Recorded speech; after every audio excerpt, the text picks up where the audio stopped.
all the time. I am not the speaker for tonight. I am here to introduce the speaker.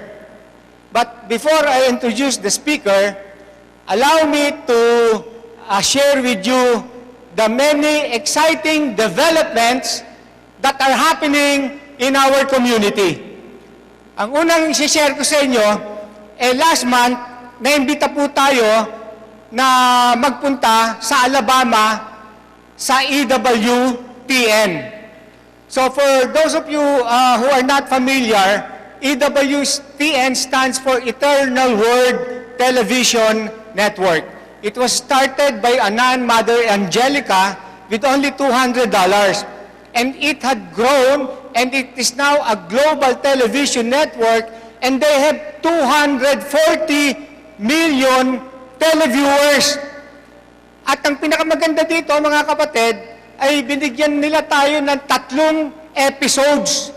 So it was taped na ipapalabas pa lang. Kaya sinishare ko na sa inyo ngayon para pag papalabas na, ay lahat tayo mapanood na natin. Alam nyo, yung unang episode na ang pangalan pala ng magiging show, it's a new show, and the title is Church Universal. And it is hosted by Franciscan priest, Father Joseph Mary.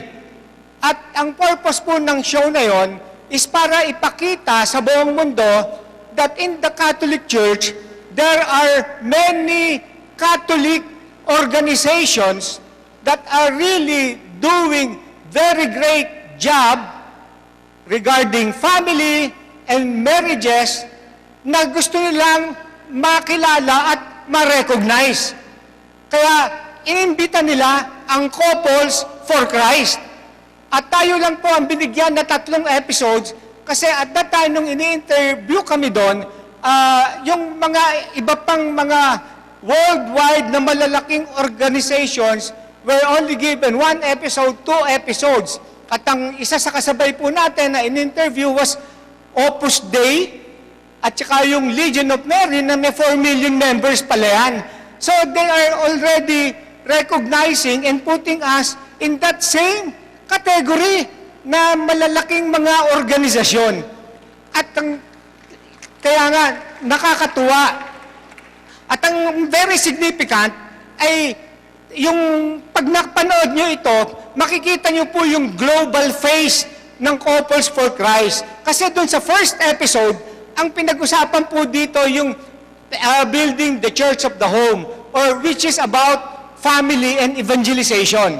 So ang 4 lang po ang panelists for every episode. So dun sa first episode, ako po ang lumabas at ang aking may bahay, si Irma, at ang kasama ko po dun sa episode na yon, chapter leaders from Kitchener, Ontario, Canada, na Caucasian, hindi Pilipino, mga puti. And they really talk very well about Couples for Christ, emphasizing the importance and the need of a family renewal ministry such as Couples for Christ, the impact na nagkaroon sila sa marriage nila at sa pamilya nila, and the need for Couples for Christ to really be promoted in Canadian society kasi nga nagde-devalue na ang mga values sa Canada. Kasi although Canada is very much into human, very compassionate sila sa human rights, but at the same time, the government is promoting anti-life values and programs. So legal ang divorce, legal ang abortion, legal ang same-sex marriage, at ngayon meron na naman bagong law na mauumpisahan na naman, euthanasia. So pwede ka nang mamatay doon. At meron na naman silang ini-introduce na bagong law about marriage, na ang marriage magiging 2 years renewable. Imagine. So kung gusto nyong magpakasal sa Canada, kasal na pala kayo.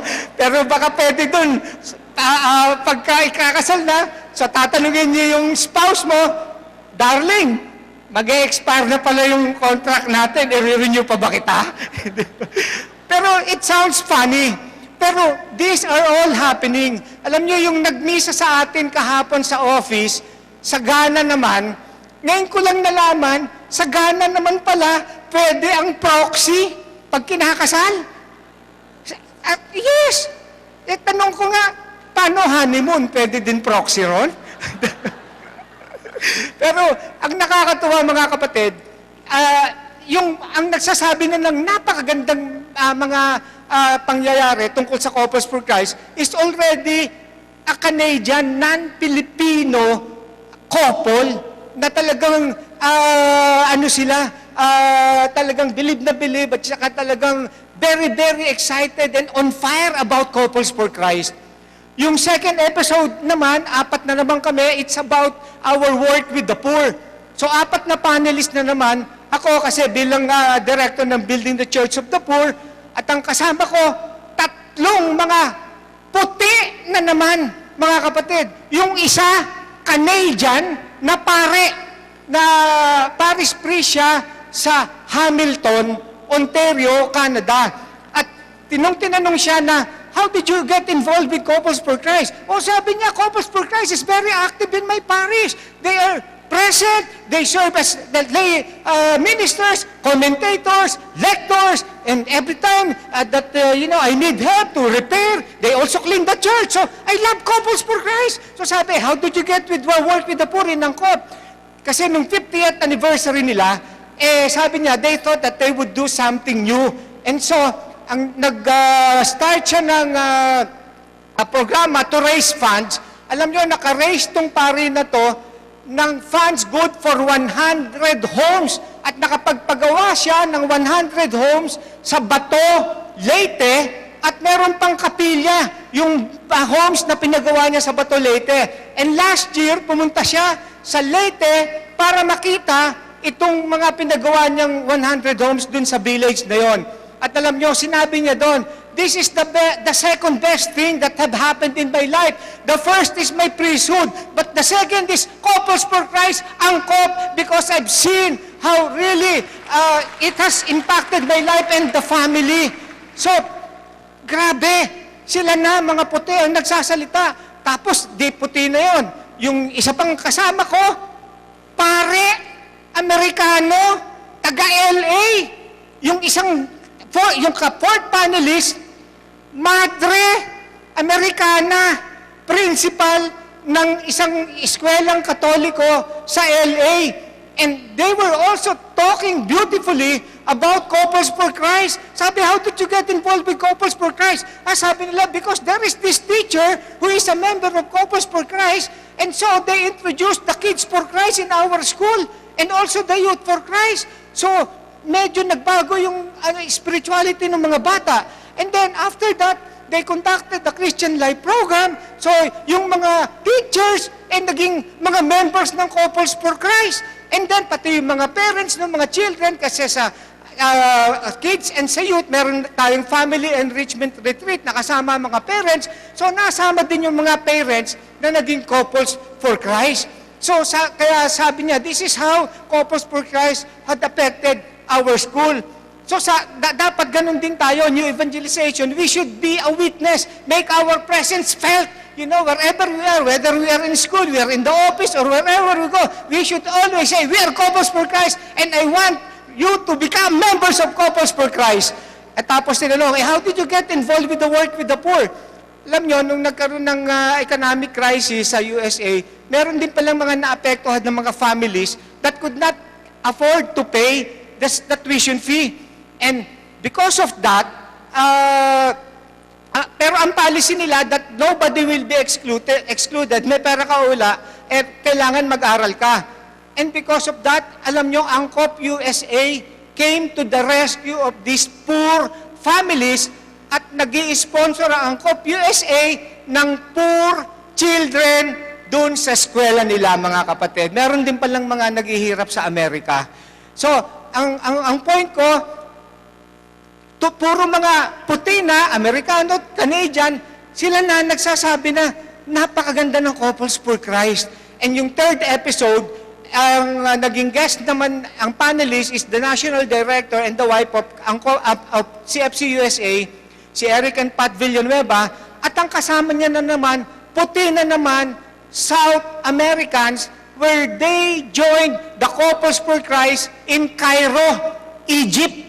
And they were talking about the beautiful experience that they have in Couples for Christ, and that they are saying that to the 240 million televiewers that really Couples for Christ is a program that must be promoted and that must be embraced by all of these churches and families.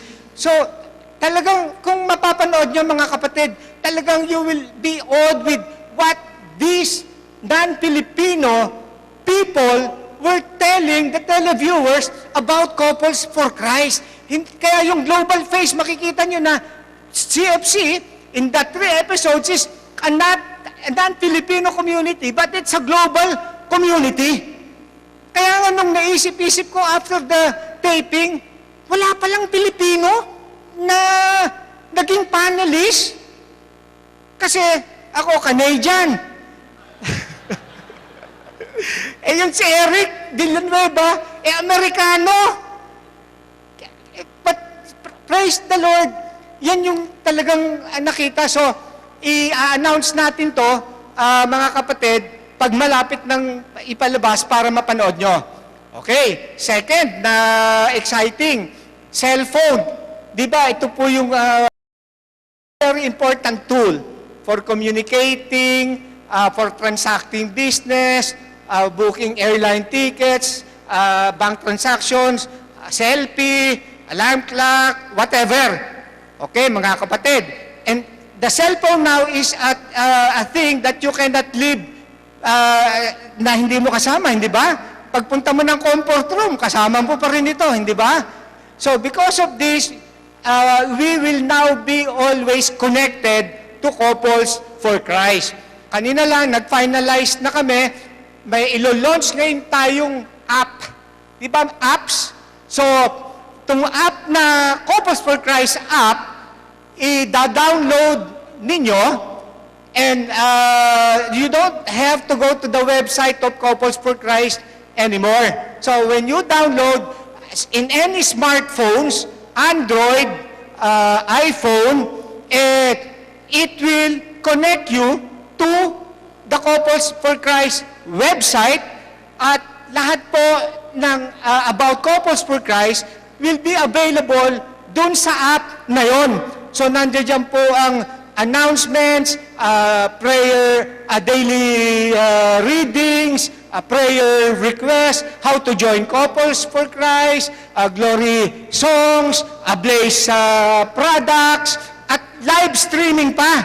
For example, if we will have beloved weekend in Baguio and you are in Nigeria, with the app of Couples for Christ, you will be able to watch live online, whether nasa kotse ka lang o nasaan ka, available na ngayon sa cellphone, mga kapatid. Amen?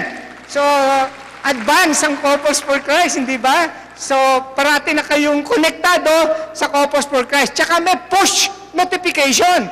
So, pag may event tayo, may conference na o whatever, mariremind kayo, please attend the, tapos, meron din location na ililink ka, na pag pinush mo, it will lead you to the location. Hindi ka na mawawala ngayon. Amen? Ilalagay din natin sa push notification, please give your tithes. Amen. So, yan po ang isang exciting, ilo-launch namin yan by May. So, everything will now be sa cellphone.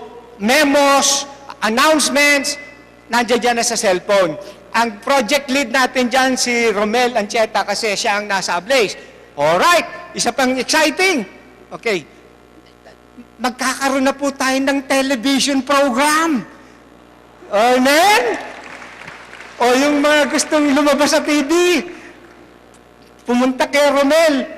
At siya ang in charge din dito sa television program, because lahat nasa television na. Diba? Iglesia ni Cristo, si Kibuloy, si Bo Sanchez. Tayo, laki-laki natin wala tayo.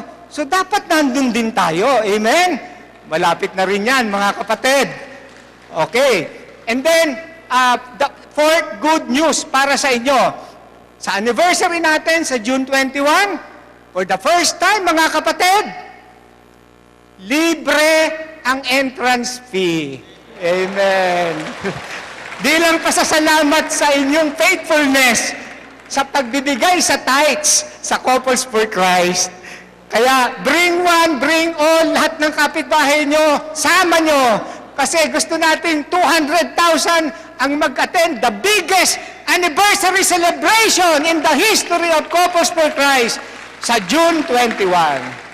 And of course, lastly, sa Angkop Global Walk, nailipat po ng May 25 kasi po yung SM ay nag-partner sa atin as venue partner. Kasi dati po sa May 11 sa Luneta may bayad. Ngayon, dahil nag-partner ng SM, nilibre po nila yung 800,000 pesos na fee. Libre na po tayo, kaya nilipat po natin sa May 25. So lahat po sana tayo, magsama-sama tayo doon. And again, we want to have the biggest number of walkers by having 150,000 walkers. At marami pa po sana akong mai-share, kaya lang mawawalan ng oras si Brother June Oriente. Kaya gusto ko nang tawagan ang ating speaker for this evening, and he will talk about Evangelii Gaudium, the joy of evangelization. Let's welcome our International Council member, PFO Director, June Oriarte.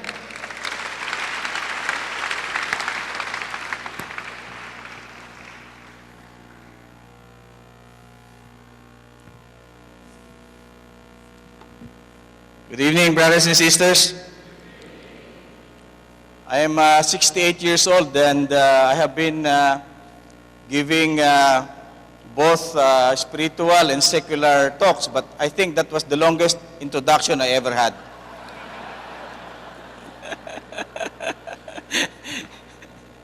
Alam niyo naman si Ricky, palaging he is a bringer of good news to our community.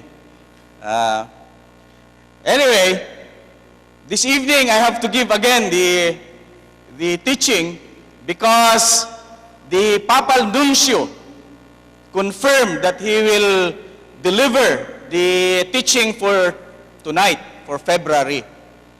Unfortunately, nung medyo malapit na yung gabi na ito, the Papal Nuncio said that he can give it only in November. Kaya si Roquel, very frantic, inimbita si Cardinal, ano ka bago nating Cardinal? Quevedo. Hindi naman available si Cardinal Quevedo. Inimbita natin si Bishop Ambo and another bishop. But unfortunately, the time was very short. And so, pasensya na kayo. Makikita na niyo naman ang mukha ko to deliver the talk for this evening. The topic for tonight is on Evangelii Gaudium. You would recall nung bumabagyo last year, siguro mga 80% lang yung present dito sa Christ the King. When we introduced the first encyclical of Pope Francis, which was Lumen Fidei, again, yung ating inaibitang bishop was unable to come, and I had to deliver the talk on the first encyclical of Pope Francis, which was Lumen Fidei. Evangelii Gaudium is the first apostolic exhortation of Pope Francis. What's the difference between an encyclical and an apostolic exhortation? Yung encyclical deals with doctrine. It explains doctrine. At yung Lumen Fidei was an encyclical. And that was the first of the papacy of Pope Francis. Evangelii Gaudium is not an encyclical. It is an apostolic exhortation. And so, as an exhortation, it exhorts us, it encourages us to implement certain types of actions. It is not about doctrine, but it is about encouraging the faithful to implement and to do as part of their lives certain types of activities. And the main message of this apostolic exhortation, Evangelii Gaudium, is that the faithful is being asked to spread the joy of the gospel. And that is the title of this apostolic exhortation. Incidentally, for those who are interested, available na sa St. Paul's itong publication na Evangelii Gaudium. It is the first apostolic exhortation. It was signed on 24 November last year on the solemnity of Christ the King. It has 5 chapters plus the introduction, 288 sections, and 188 pages. Not an easy read. And so one teaching will not be sufficient to cover whatever is included by Pope Francis in this apostolic exhortation. And so this evening, what I will do is, again, I will just go through the surface and select those passages that I think, in my own discernment, are very relevant to our community of Couples for Christ. And having done that, then hopefully you will be encouraged to purchase a book or download it from the internet and then read Evangelii Gaudium. Yun ang purpose nitong teaching na ito. To be able to introduce to you Evangelii Gaudium, the joy of the gospel, in the hope that you will become curious enough so that at the end of the teaching, you will try to read Evangelii Gaudium. This apostolic exhortation has 5 chapters, plus the introduction. The church missionary transformation, chapter 2, amid the crisis of communal commitment, the proclamation of the gospel, the social dimension of evangelization, and finally, spirit-filled evangelizers. The very first sentence of Pope Francis in Evangelii Gaudium reads like this, and the title of the exhortation is taken from the very first sentence. Pope Francis wrote as follows. He said, "The joy of the gospel," that's the title, the very first words in the very first sentence of Evangelii Gaudium is where the title comes from. The joy of the gospel fills the hearts and lives of all who encounter Jesus. With Christ, joy is constantly born anew. In this exhortation, and he explains his purpose, I wish to encourage the Christian faithful to embark upon a new chapter of evangelization, marked by this joy, while pointing out new path for the church journey in years to come. A new chapter of evangelization. And in my reading, the other passage that struck me when I was reading this exhortation were these words, the church journey in years to come. And what came into my mind was that Couples for Christ, being one with the Catholic Church, then I thought Pope Francis might also be writing this exhortation for the community of Couples for Christ.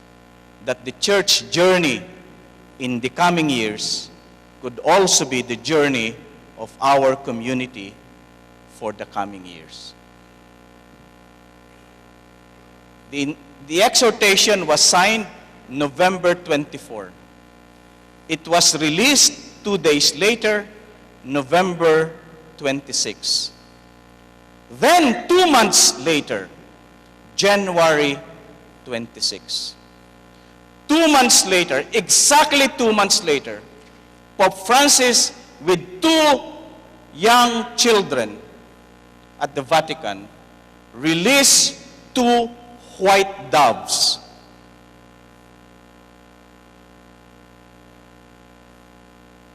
I don't know if you have seen this on television.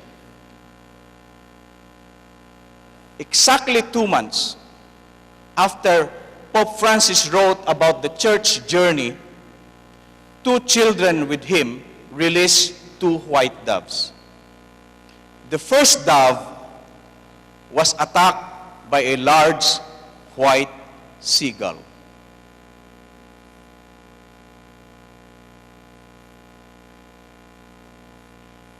The second dove was attacked by a black crow.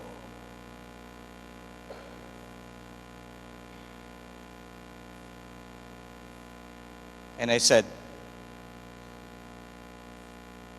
is this a portent of what the church is going to have or endure for the coming years? And in my discernment, I again thought, is this what Couples for Christ is undergoing or will undergo in the coming years? But then, who or what is the white seagull? Who or what is the black crow? Fortunately, the 2 white doves survived.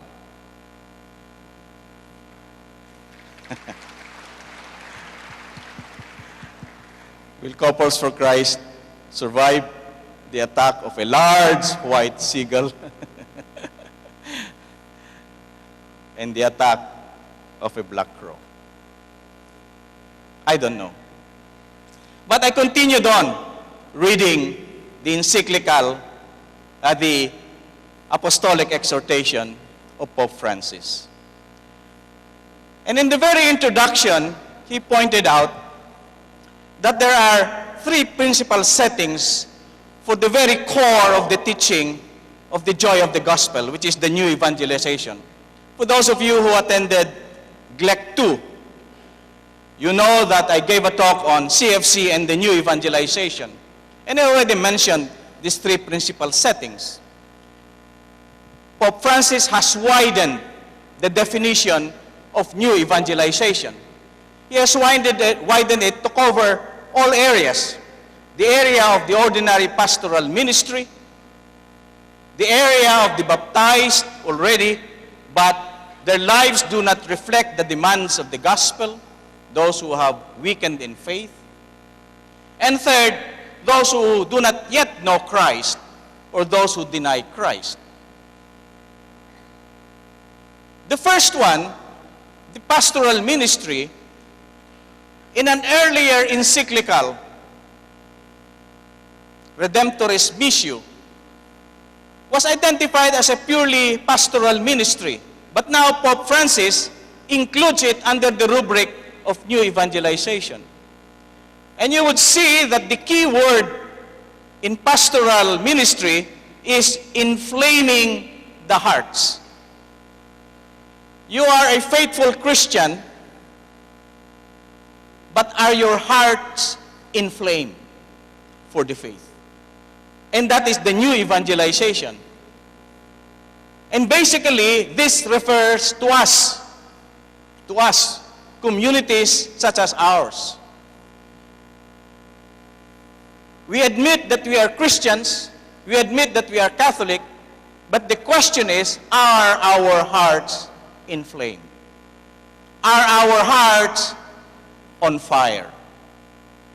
If they are not, then Pope Francis is saying there is need for new evangelization. The second area are for those who are baptized, Christians, Catholics. They know the faith, but somehow they are no longer practicing it. The key words here in this second category is restore the joy of faith. You are a Christian, you are a Catholic, but you have lost the fervor of the faith. And therefore, the purpose of new evangelization is to restore the joy of that faith. And this is actually what we have been doing in Couples for Christ since 1981. In Redemptoris Missio, in the earlier encyclical, this is called re-evangelization or new evangelization in the narrow sense. Pope Francis has widened the definition of new evangelization to include this plus the pastoral ministry. And finally, the third area is Missio ad Gentes. In Redemptoris Missio, it's called Missio ad Gentes. This is the mission to those areas who still do not know Christ, or people who have rejected Christ, the atheists and the agnostics. And here in this community, the key words are share. You share your faith with them because they do not know yet the faith. They do not know yet Christ. You share the story of Christ because they do not know Christ. Point. You point towards Christ and invite. You invite them to embrace the faith. That is Mission ad Gentes, but Pope Francis has included Mission ad Gentes under the rubric of new evangelization. That's the meaning. And that is why Couples for Christ is in new evangelization under the definition of Evangelii Gaudium of Pope Francis that covers all three areas. That is our mission in Couples for Christ. And so Evangelii Gaudium in chapter 1 begins with the church missionary transformation. And in section 19, Pope Francis writes, evangelization takes place in obedience to the missionary mandate of Jesus, which we all know, the Great Commission.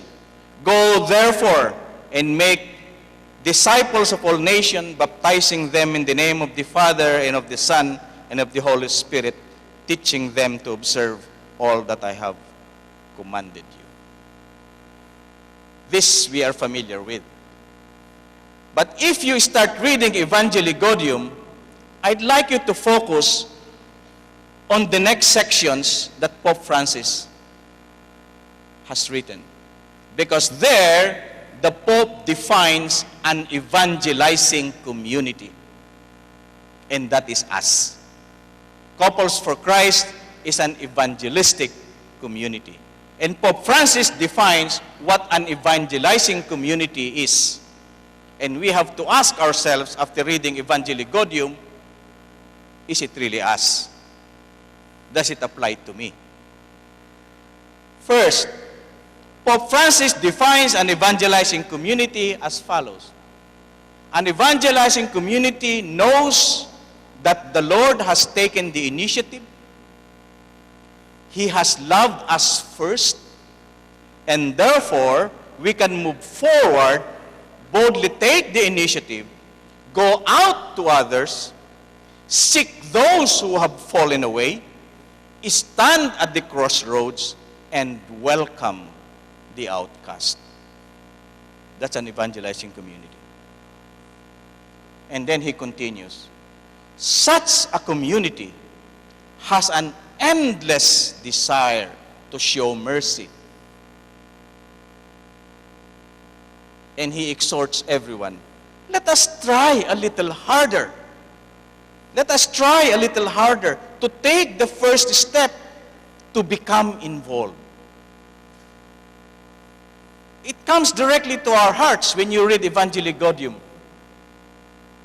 The words of Pope Francis penetrate our hearts.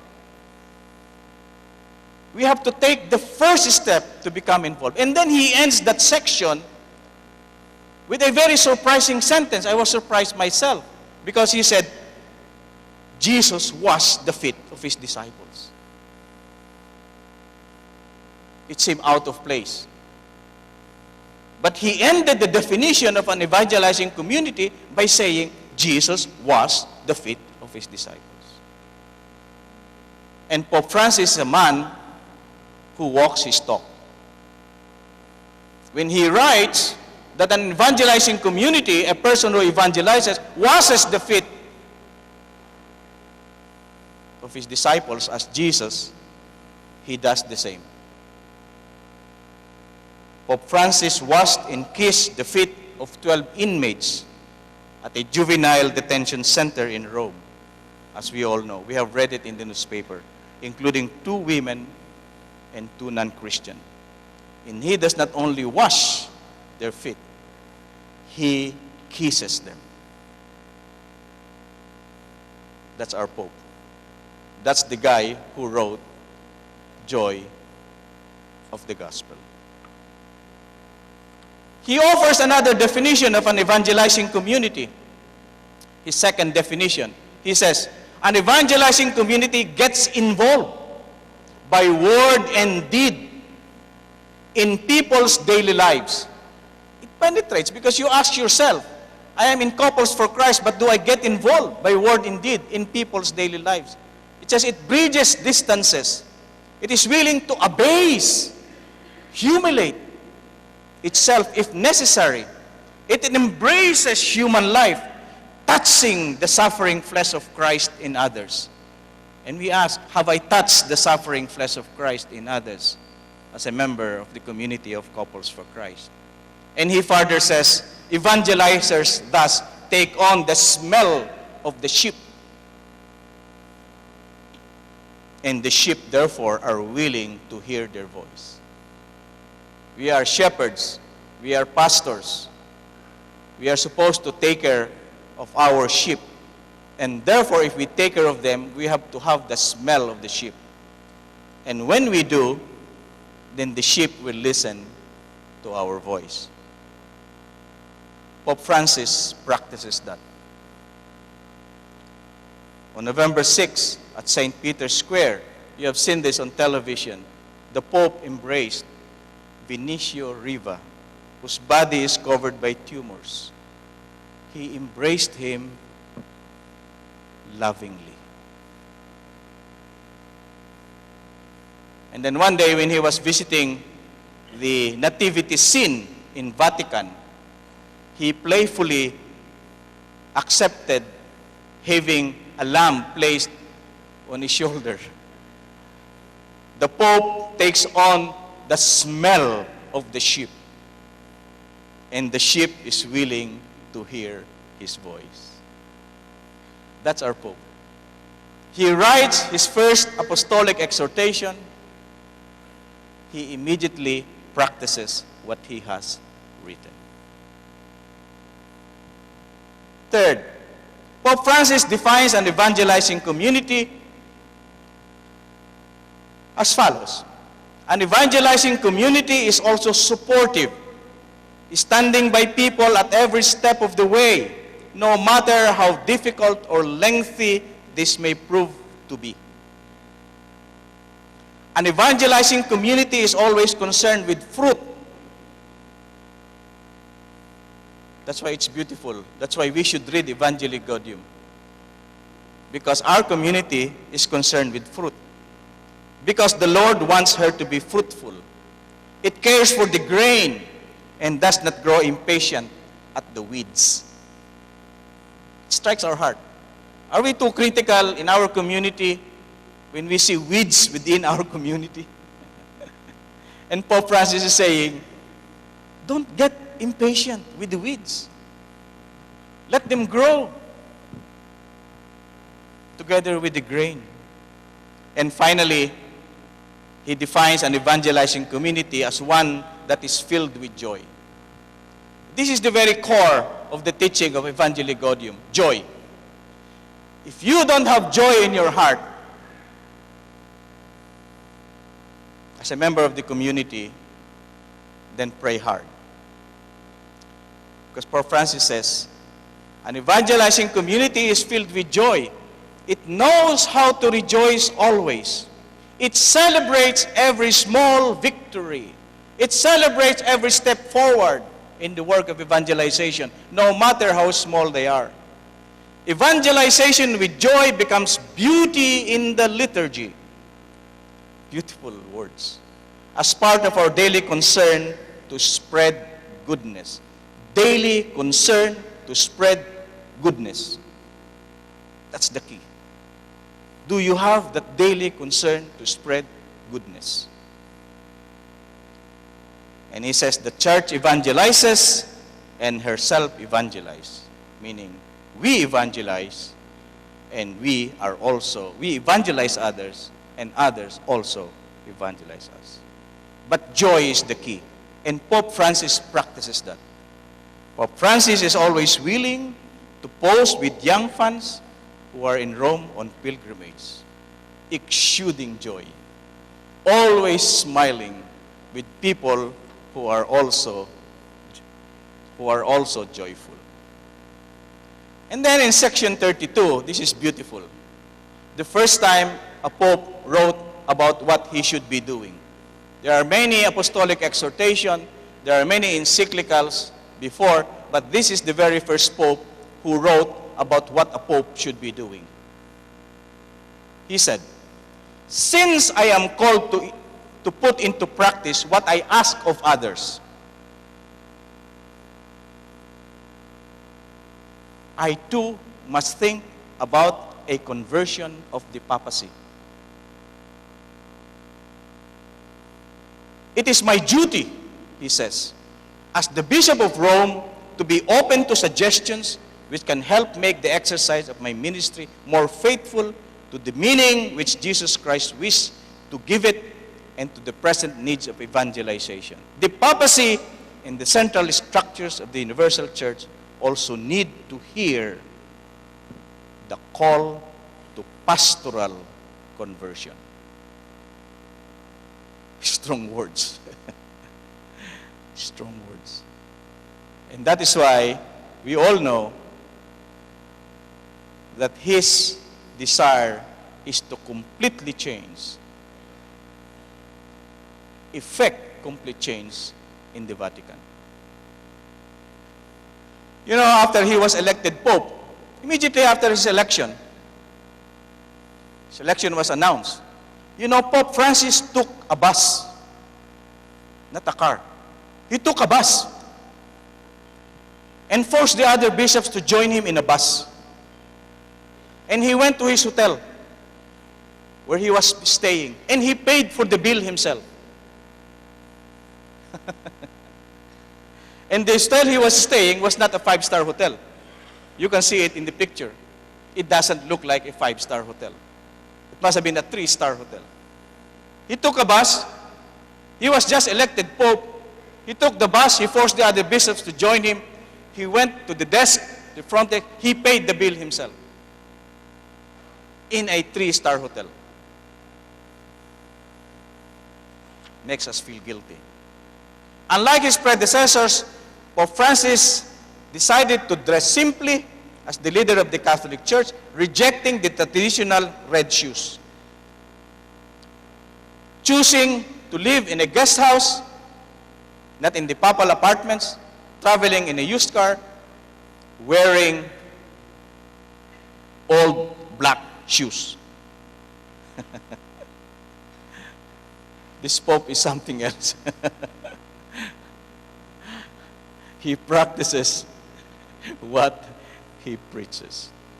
And of course, many of you have already seen, because I flashed this during the Lumen Fidei talk, Pope Francis changed his official car from a Ford Focus. And it's not even a new one. A small Ford Focus, and with his size, he is cramped at the back. And then he wrote, "It hurts me when I see a priest or a nun with the latest model car.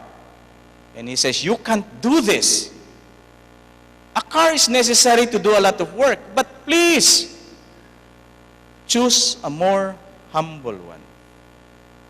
If you like the fancy one, just think about how many children are dying of hunger in the world.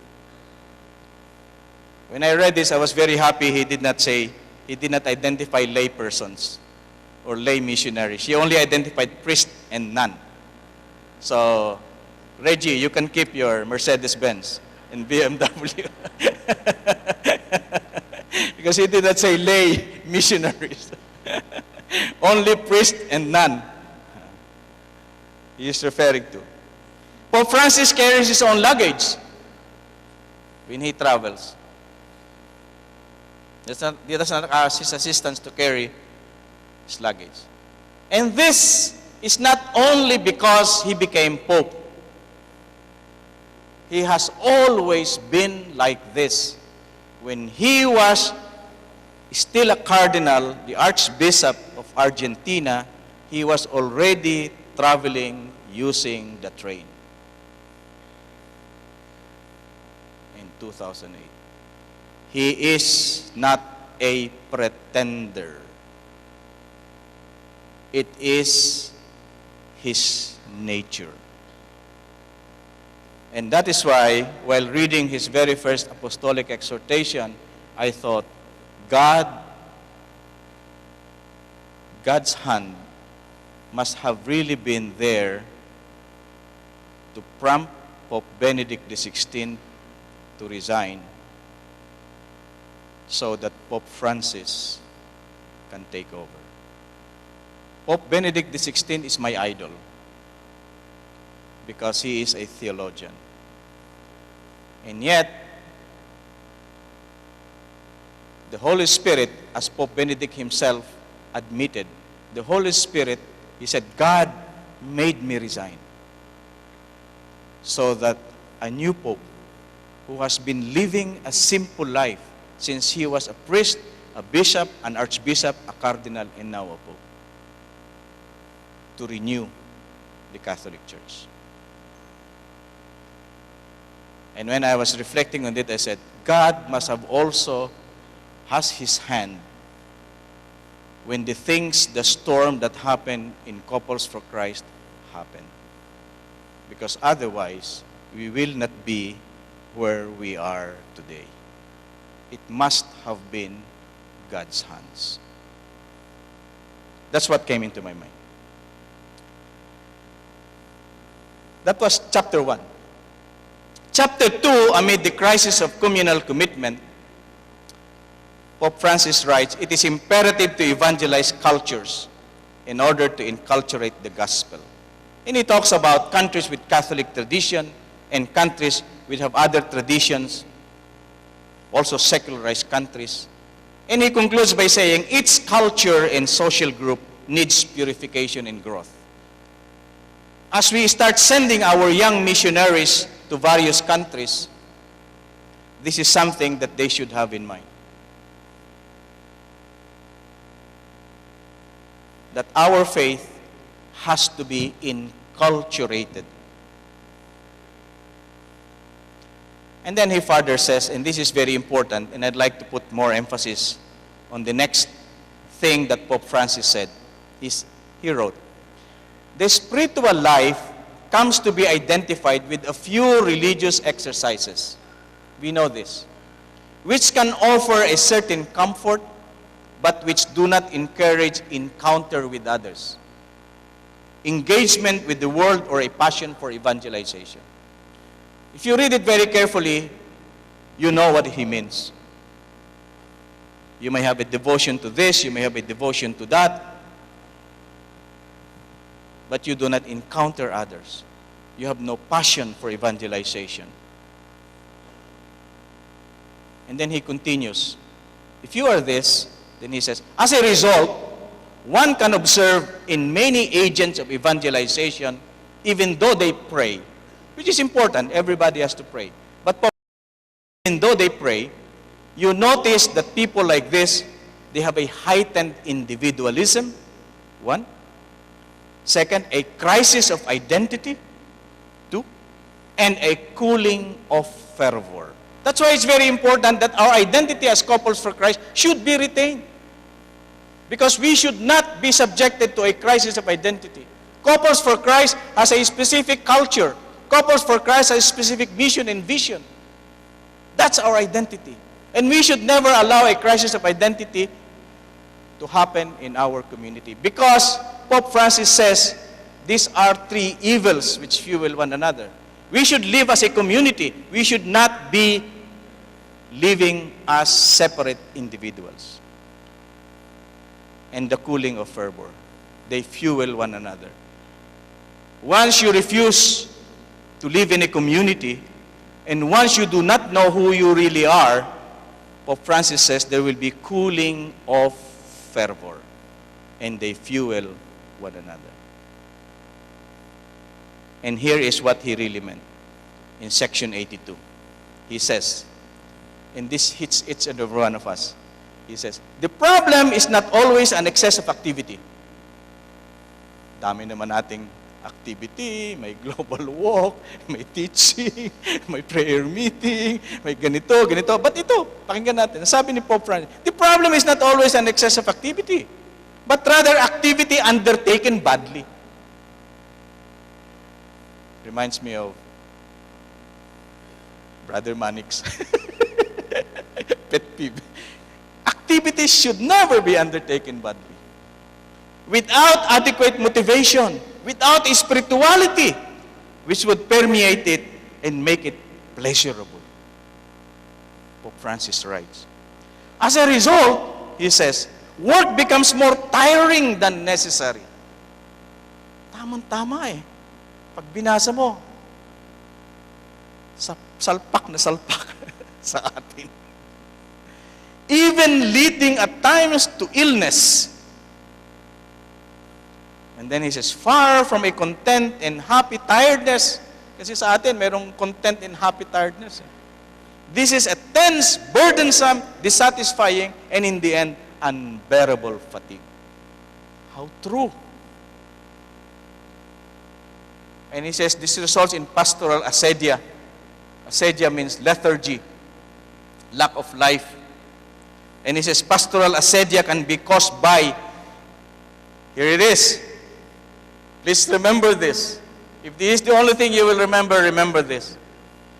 Pastoral lethargy, lack of life, can be caused by being more concerned with the roadmap than with the journey itself.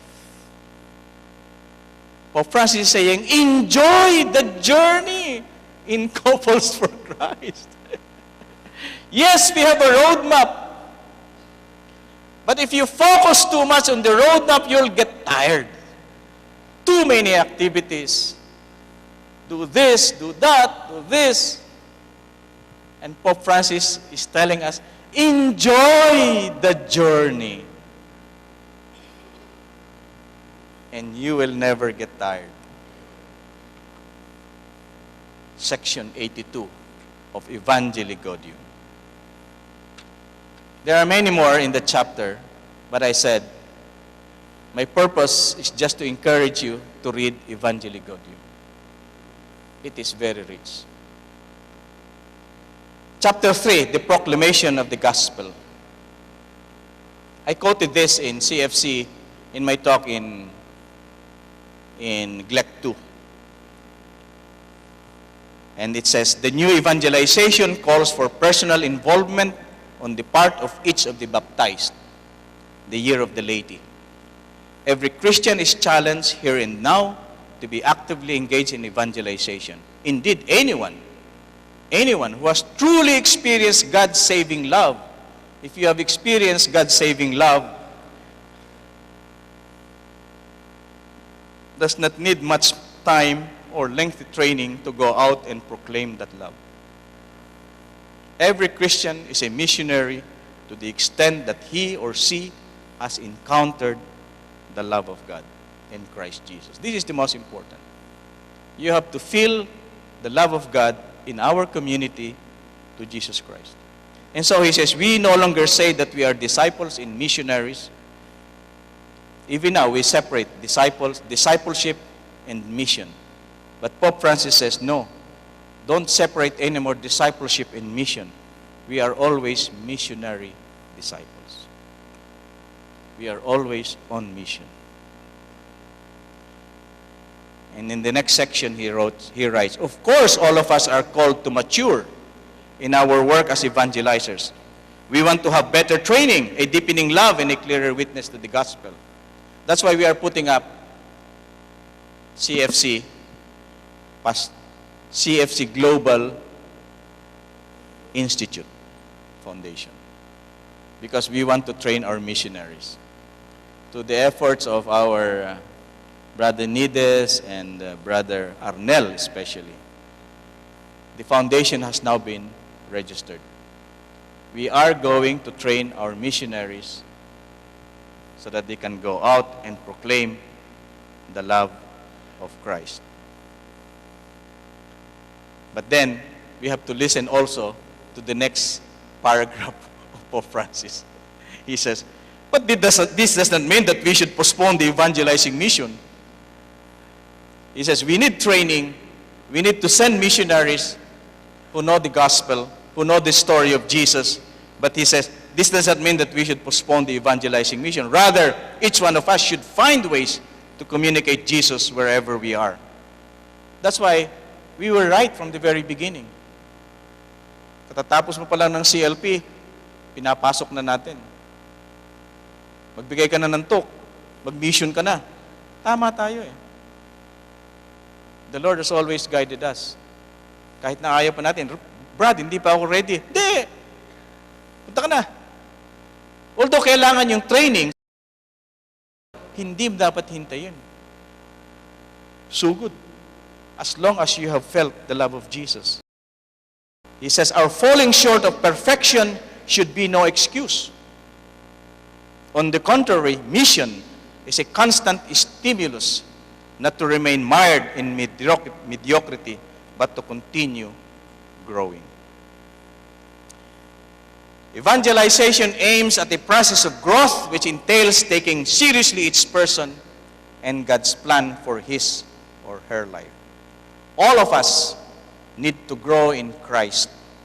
Evangelization should stimulate a desire for this growth so that each of us can say, it is no longer I who live, but Christ who lives in me. That ends chapter 3. But there are many more. But these are the things that directly refer to us. Chapter 4 is on social dimension of evangelization. And again, it is so relevant to our work, building the church of the poor. You know, I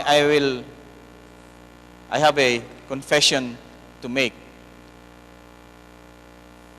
When we prepared the talks for the Beloved Weekend, especially talk number 2, the work for the poor, we included there certain passages in the gospel. That was before Evangelii Gaudium was issued. When I started reading Evangelii Gaudium, the biggest surprise of my life was when I saw that Pope Francis, in this chapter, the social dimension of evangelization, quoted exactly the same passages and the same purpose. The purpose of the work for the poor is because Jesus himself became poor, the manger's message. The purpose of our work for the poor is because Jesus proclaimed the good news to the poor. The purpose of our work for the poor is to show God's love for others. It is a means rather than an end. That's the message. And the message of Evangelii Gaudium is exactly the same. The entire history of our redemption is marked by the presence of the poor. Salvation came to us from the yes uttered by a lowly maiden from a small town on the fringes of of a great empire. And Pope Francis practices what he preaches. On his 77th birthday, for the first time, the homeless in Rome were invited to attend his 77th birthday celebration. He wanted to be with the poor. And one day, Pope Francis talked to and gave comfort to a severely disfigured man. The projection is correct. It's the face that is really distorted. I don't know how I will react if I encounter a man like this. But Pope Francis, in the goodness of his heart, really living that love for the poor and those who are disadvantaged, he could embrace a man with a lot of sores. He can talk to a man naturally with a severely disfigured face. That's Pope Francis. And then one time he invited a teenager with Down syndrome to ride in the Pope Mobile. That's Pope Francis. I'm showing this because that should also be us in the community. And as I was saying, Pope Francis, in defining the work for the poor by the church, completely coincided with our own definition of how we should work for the church, for the poor. He quoted in section 197 exactly the same gospel passages we included in talk number 2 of the Beloved Weekend. He said, the Savior was born in a manger in the midst of animals like children of 4 families. He chose to be poor. He was presented in the temple along with 2 turtle doves, the offering made by those who could not afford a lamb, offering of poor families. He was raised in a home of ordinary workers and worked with his own hands to earn his bread. When he began to preach the kingdom, he said, the Spirit of the Lord is upon me because he has anointed me to preach good news to the poor. And then he also said, blessed are you poor, yours is the kingdom of God. And then he himself admitted that he is the poor. He himself is the poor. Because he said, I was hungry and you gave me food to eat. I am the poor. And our work for the poor should see Jesus in the poor. Because Jesus said, I was hungry and you gave me food to eat. I am that poor person. That should be the basis of our work for the poor. And Pope Francis teaches that exactly. Chapter 5 is on Spirit-filled evangelizers. And he defines Spirit-filled evangelizers by saying, these are evangelizers fearlessly open to the working of the Holy Spirit. A Spirit-filled evangelization is one guided by the Holy Spirit, for he is the soul of the church, called to proclaim the gospel. And Spirit-filled evangelizers are evangelizers who pray and work. And then he explains the reason why we should evangelize. And this is also the very reason why in Couples for Christ we should evangelize. No other reason. It's only this. He said the primary reason for evangelizing is the love of Jesus, which we have received. The experience of salvation which urges us to ever greater love of Him. It's the primary reason. It's the love of Jesus that we have received. You cannot evangelize unless you know that you have received the love of Jesus. Once you receive the love of Jesus, then you can evangelize, since the Holy Spirit will be working in you. And then he asks, what kind of love would that feel the need to speak of the beloved, to point him out, to make him known? We teach this in our MER. the first time you met your wife or your future wife, when you were courting her, you always talk about her. That's the same thing. The first time Jesus touched our lives, the love of Jesus, we should constantly be talking about Him because we love Him, because we felt His love. When you felt the love of your girlfriend first time, you cannot stop talking about her because you felt her love and you love her, and so you proclaim her. The same thing with Jesus. This is what Pope Francis is saying. And then he follows it by saying, a committed missionary knows the joy of being a spring which spills over and refreshes others. Ang ganda. Ganda talaga. Basahin niyo, mga kapatid. Ang ganda talaga.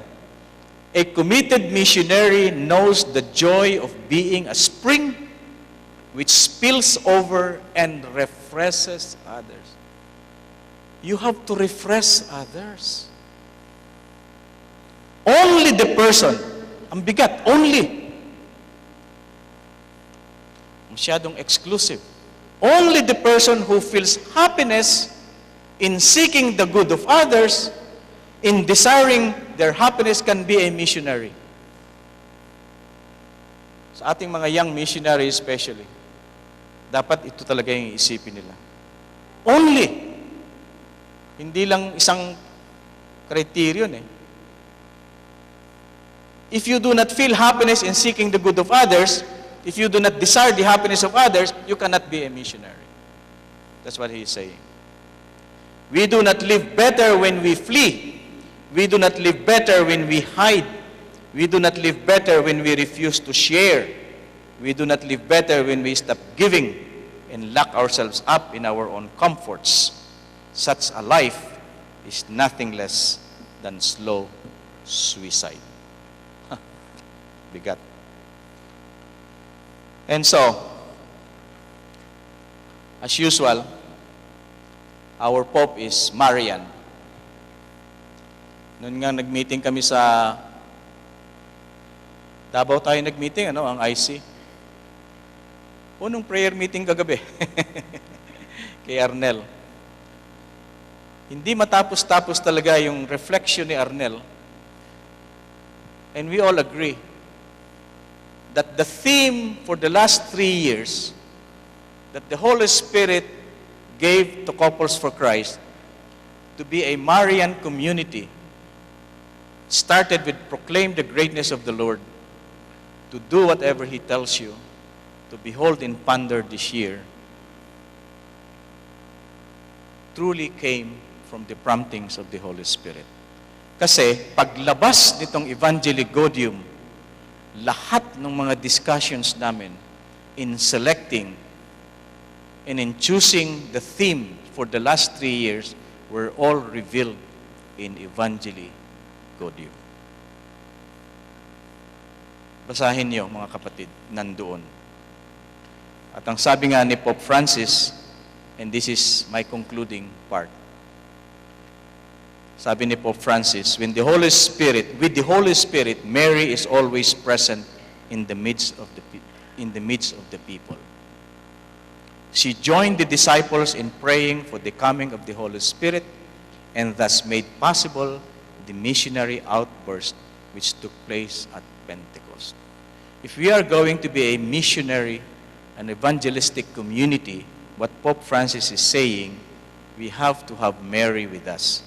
Because Mary was present at Pentecost, at the birth of the church, when the disciples and the apostles started evangelizing. Mary was there.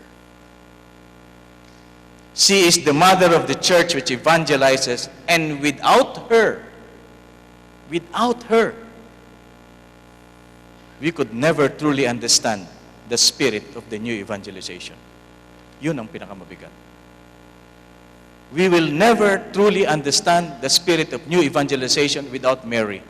And that is why, as new evangelization comes, and the church is embarking on new evangelization, 3 years earlier or 2 years earlier, Mary was introduced by the Holy Spirit explicitly into our community. And ito pa, in paragraph 285, sapul na sapul talaga yung ating theme. Kasi ang sabi ni Pope Francis, wala pa ito nung nag-discern ang IC September last year. Pero ito talaga sabi ni Pope Francis, on the cross when Jesus endured in His own flesh the dramatic encounter of the sin of the world and God's mercy, He could feel at His feet the consoling presence of His mother and His friend. At that crucial moment before fully accomplishing the work which His Father had entrusted to Him, Jesus said to Mary, "Woman, here is your son." Then He said to His beloved friend, "Here is your mother." Sapul na sapul yung theme. At the foot of the cross, at the supreme hour of the new creation, Christ led us to Mary. That's a very strong statement from the Pope. Because you will remember, doon sa proclaim the greatness of the Lord, ang sabi natin, a true devotion to Mary will always lead us to Christ. If your devotion to Mary is authentic, she will always bring you to Christ. If she does not bring you to Christ, then your devotion to Mary is not authentic. And that's still true. An authentic devotion to Mary will always bring you to her son. But look at what Pope Francis is saying. Christ led us to Mary. The Son Himself led us to His mother. He brought us to her, ito ang reason, He brought us to her because He did not want us to journey without a mother. Jesus brought us to Mary because Jesus did not want us to journey in this life as missionary disciples without a mother. And then he goes on to conclude Evangelii Gaudium, section 286. Mary was able to turn a stable into a home for Jesus with poor swaddling clothes and an abundance of love. She is the handmaid of the Father who sings His praises. She is the friend who is ever concerned that wine not be lacking in our lives. Our theme last year, do whatever He tells you. She is always concerned that wine not be lacking in our lives. She is the woman whose heart was pierced by a sword, the prophecy of Simeon that links the beholding, the pondering to the beholding. Repeated by Pope Francis. She is the woman whose heart was pierced by a sword and who understands all our pain. She is the missionary who draws near to us and accompanies us throughout life, opening our hearts to faith by her maternal love. As a true mother, she works at our side, she shares our struggles, and she constantly surrounds us with God's love. As she did with Juan Diego, which was in our weekend 2 years ago. As she did with Juan Diego, Mary offers them maternal comfort and love and whispers in their ear. She whispers to our ears, brothers and sisters, saying, "Let your heart not be troubled. Am I not here who am your mother?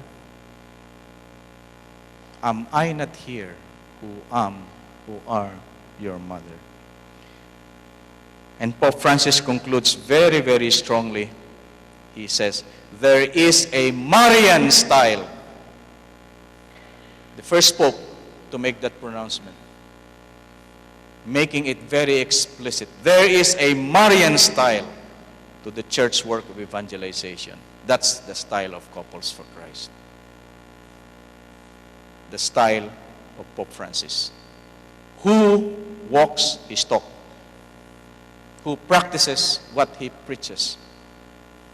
Whenever we look to Mary, we come to believe once again in the revolutionary nature of love and tenderness.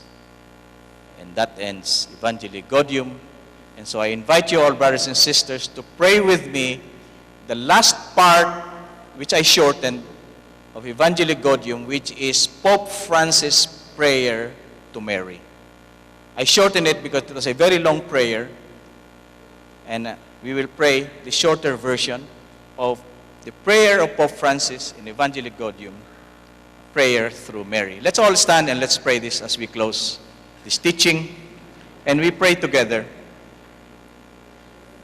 joining Pope Francis in prayer, and pray together.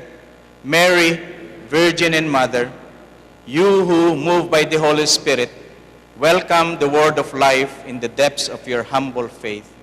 As you gave yourself completely to the Eternal One, help us to say our own yes to the urgent call, as pressing as ever, to proclaim the good news of Jesus. Star of new evangelization, help us to bear radiant witness to communion, service, ardent and generous faith, justice and love of the poor, and that the joy of the gospel may reach to the ends of the earth, illuminating even the fringes of our world. Mother of the living gospel, wellspring of happiness for God's little ones, pray for us. Hail Mary, full of grace, the Lord is with you. Blessed are you amongst women, and blessed is the fruit of thy womb, Jesus.